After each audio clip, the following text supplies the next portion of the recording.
Oh dear, that's better.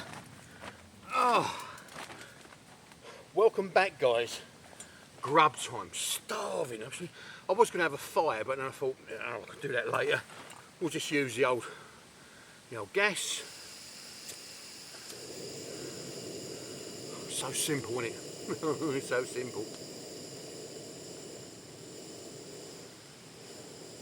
And then what we're going to do? Frying pan. Let that warm up.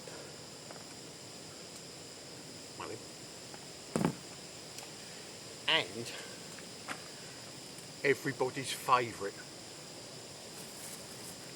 last night's kebab. Saves me doing everything, but yeah.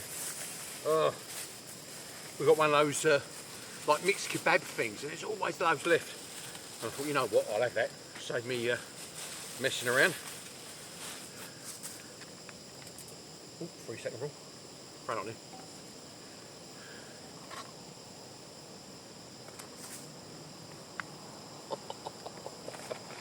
Oh, well, it's been a very busy day, guys. It really has been a busy day, and thanks for watching, subscribing, following, commenting, all that sort of good stuff. I am absolutely starving. Look at that, look. Oh yes. You know when you get the people on YouTube going, oh yeah, best ever. There you go, it's the best ever. I'm not into all that sort of stuff, but day after the day kebab, oh yeah. So I'm going to have this. I'm here for 2 nights. I've got a lot of work to do. I shall film some of it and get back to you. But yeah, oh. Let it roll, let it roll. And I think it'd be rude not to, wouldn't it? It'd be rude not to. I'm going to have a drop of that. Well, actually, I'm going to have a bottle of that. Because there's no rules when I'm on my own. There's really no rules when I'm not, but bottle opener. Yeah, so this tent, guys, is absolutely superb, and I bought it because when I went up to Hull for the meet, I thought, oh, I need somewhere to like put my toilet, because there was no real facilities up there. I mean, there were, but the rule of play is, you know, you look after yourself and be responsible for yourself. And I thought, right, well, I don't really like them portaloos, I'm a bit funny like that. But in here, like in that sleeping compartment, you can have one of those, oh, what's it called? You know, them compostable toilets. God,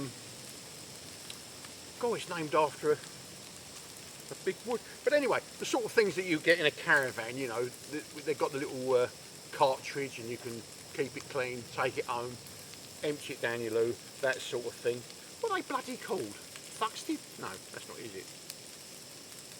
Oh, well, anyway.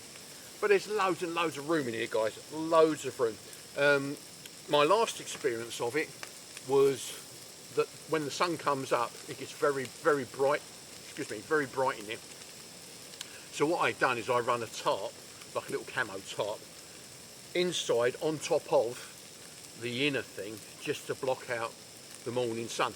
But tomorrow, I need to get up early anyway. It's a big busy day tomorrow. I've got a load of logs and timber to move around. I've got to burn some, oh, hang on, oh, heck of a slice. I've got to burn some old wood, and then I've got to move around some more stuff. So anyway, I'm going to be quite busy over the next few days, hence the reason I've come here to Camp Hover.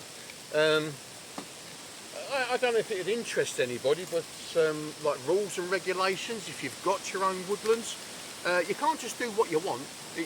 You can't do that. You buy the woodland, and if there's nothing put onto it, then you've got what they call permissive rights. So you can camp for 28 days of the year, or 28 nights of the year. You can put up smallish structures, you know, like sheds and things like that.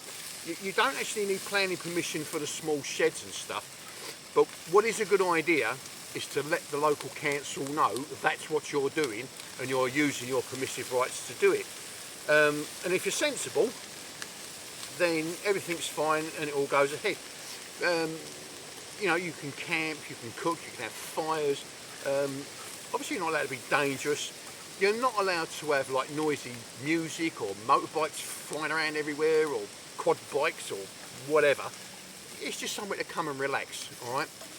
Unfortunately, if that doesn't happen, and if you're a bit like me, the woodland that I own is a small, it's private, it's got its own registration number, so if you like, this is my house, you know, and I'm in a street of loads of people that own different plots within this big woodland that we all own individually, if you know what I mean. Yeah, so this is my plot, it's registered as my plot, and all those are like my neighbours, a bit like living down the road, living down the street. Now then, if you live in a street and you've got a neighbour that does something wrong, say they don't ask planning permission to put an extension on the back of their house, then the council will come along and say, oi, you ain't supposed to do that. They'll tell them to knock it down, redo it, whatever, but that individual, that household, will be the one that pays the penalty, you know. In a woodlands, or at least as has happened with myself, which I'm not best pleased about, if one of the other landowners within the woodland, with their own private set of land, blah blah blah, does something like that, they put up a structure that maybe they shouldn't have done, they haven't asked for permission to do it, etc, etc, etc, the council then penalise absolutely everybody else, or this council particularly does, that owns them woods. To begin with, they'll stick on you what they call a TPO, a Tree Preservation Order. Now strictly, TPOs are not allowed to be used for planning permission restriction and stuff like that. They're there to protect trees or natural, whatever the word I'm looking for, I can't remember what it is, but things of special interest. So what has happened in my case, happened last December, was one of my neighbours, quite a way up, put up a structure. They didn't have planning permission for it. The local residents could see it. They complained.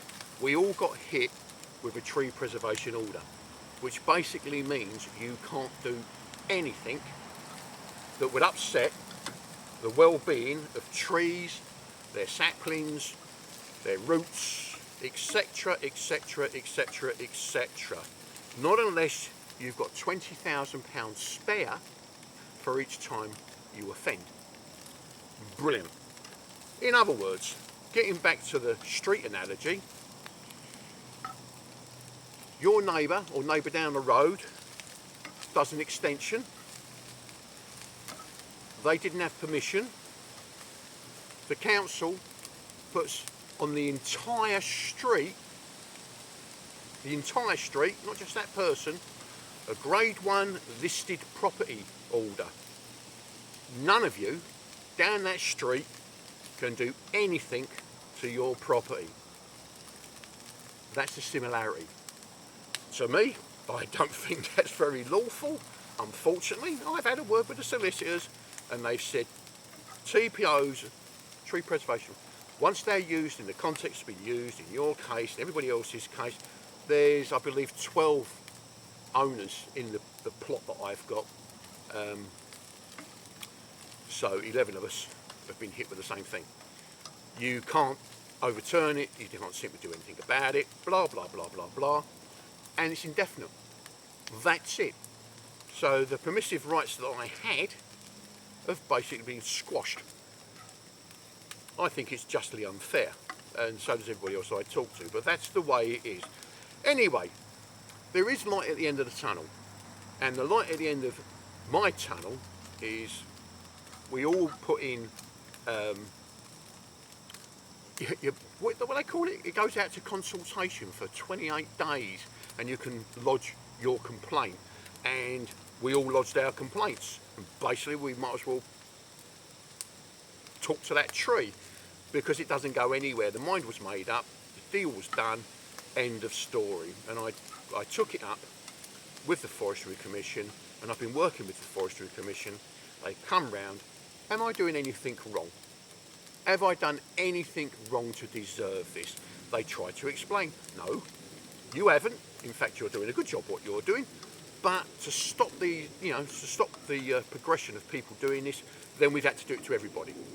I said, so basically you put a grade 1 listed on absolutely everybody in this community because you can't control one person.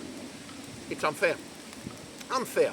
Right, the long and short of it, I've been working with the Forestry Commission, and my felling licence, I'm now waiting for my felling licence to come back, and I've been interviewed by them. It's gone on for months and months and months and months, but if I get the felling licence back, with the help of the Forestry Commission and the fact that I've done nothing wrong and I'm trying to regenerate this place, I've had to put forward my woodland management plan, etc, etc, etc. The Forestry Commission will, if you like, to a certain extent counteract this tree preservation order, providing I do certain things within certain times, blah blah. So it's all conditions.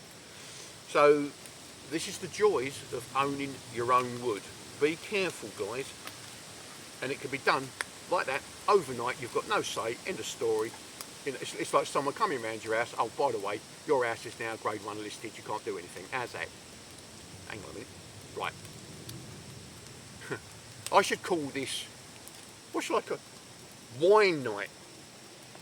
There's a guy that I follow on YouTube, Tony, AB Camping, and he has cigar night where he talks about the troubles of the world, this, that, and everything else, and blah blah blah. On Wacky's Wanderings, we could have a wine night where I sit here and whine like a little sissy, about the things that are going on, if you want. Well, anyway, that's the way it is, guys. That's the tree preservation order. It's just one of the elements of owning your own woodlands. There's many, many more. You need personal indemnity insurance, and you need fencing, you need this, you need that, and blah blah blah. And as we go on with this new venture, I'll bring it to you. But what I'm going to do now is I'm going to have my regenerated and crispy, because it's got with all the fat in it. It's lovely, lovely. Mixed kebab. Look at that. Oh, I'm looking forward to this. I am looking forward to it. I'm absolutely starving. So yeah, so that's it. That was a bit of an ad hoc wine. All the best, guys. You be good. You be safe. You keep smiling. Love to you all. I'll have me dinner. And then I'm going to bed. I'm absolutely... What do you think of my t-shirt? Here, look. Says it all if you can read it. Everything hurts and I'm tired. Lovely. Let's put my bread in there to warm it through. Bless you all, people. Bless you all. I'll see you later. Bye.